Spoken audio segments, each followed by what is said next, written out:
জেনা এমন একটা পাপ, যেই পাপ থেকে যদি কোনো যুবক নিজেকে বাঁচাতে পারে, আল্লাহ পাক তাকে সাক্ষাৎ মৌতের হাত থেকেও বাঁচাতে পারবে ইনশাআল্লাহ।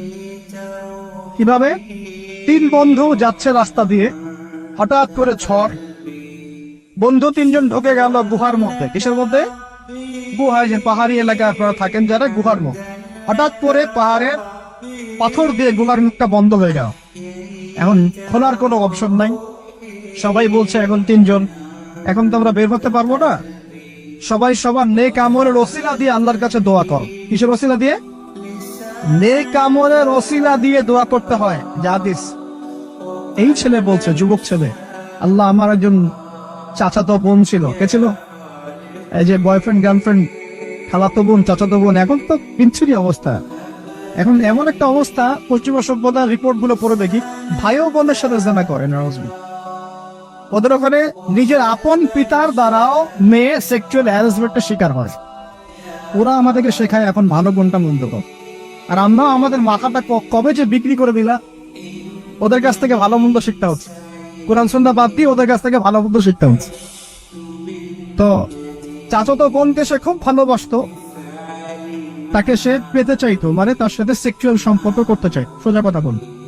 এখন সেই মেয়েকে অনেক প্রস্তাব দেয়, সেই মেয়ে রাজি হয় না। শেষে বলে, যদি আমাকে 1000 বা 100 স্বর্ণ মুদ্রা দিতে পারো, দিনার, তাহলে আমি তোমার সাথে সেক্স করব, মানে জেনা করবো। নাউজুবিল্লাহ। তো সেই ছেলে অনেক কষ্ট করে এই টাকাগুলো বা এই দিনার গুলো অর্জন করে, কামাই করে, দিন রাত পরিশ্রম করে, ঠিক আপনারা যেমন করছে না।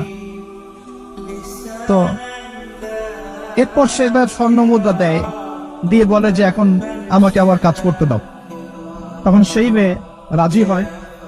ঠিক যে মুহূর্তে তারা সেক্সুয়াল সম্পর্কটা করবে, ঠিক ওই মুহূর্তেই এই মেয়ে বলে ওঠে, হে আল্লাহর বান্দা, আল্লাহকে ভয় করো।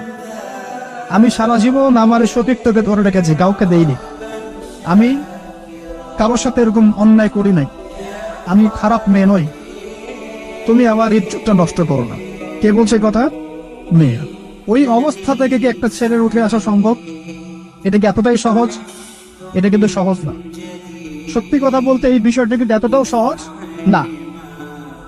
যারা অবিবাহিত তারা হয়তো বুঝতে পারবে না, বিবাহিতরা বুঝতে পারছে। তো ওই অবস্থা থেকে সেই টাকাগুলো না নিয়ে, সেই স্বর্ণ মুদ্রা মেয়েকে দিয়ে, ওখান থেকে সেই ছেলে উঠে আসে আল্লাহর ভয়ে। সে এখন গুহার মধ্যে আটকা পড়েছে, আল্লাহকে বলছে, আল্লাহ, ওই দিন ওই কাজ যদি তোমার সন্তুষ্টির জন্য করে থাকি, আজকে আমাকে মৃত্যুর হাত থেকে বাঁচাও।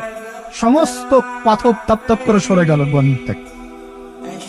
এটা কিন্তু কোনো গাল গল্প না, এটা বনু ইসরাইলের ঘটনা, সত্য ঘটনা। এই হাদিস থেকে আমি আপনাকে দলিল দিচ্ছি যে যদি জেনার মতো পাপ থেকে আমি সরে আসতে পারি, সাক্ষাৎ মৌত থেকে আল্লাহ বাঁচাতে পারে।